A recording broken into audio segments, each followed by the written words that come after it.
present I will present the life cycle of a frog. Eggs.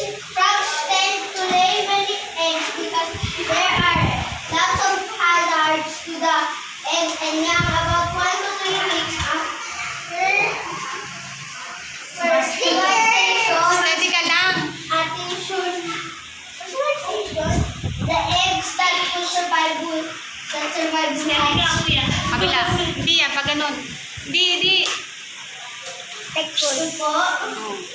Ba't nakaharap sa'yo? Dito may harap. They tend to cling to the grass, to weeds and grasses. After about 7 to 10 days, the tadpoles will start swimming around and feeding on algae. Oh, kabila. Pag ganun. Yan. Oh. Iharap mo dito.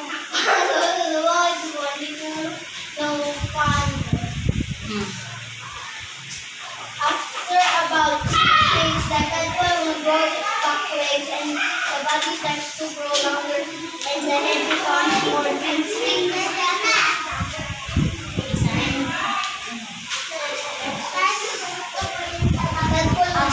After about 9 weeks, the tadpole has grown its legs and now looks like a small frog along tail. Ilalim. Sa ilalim.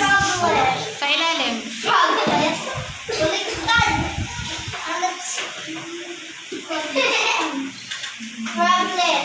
About 12 weeks after hatching, the tadpole's tail looks like a smaller version of the adult frog and it's about to leave the water.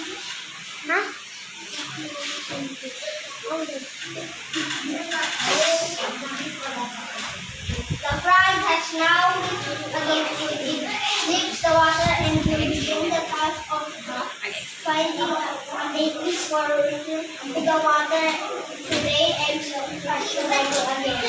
Okay.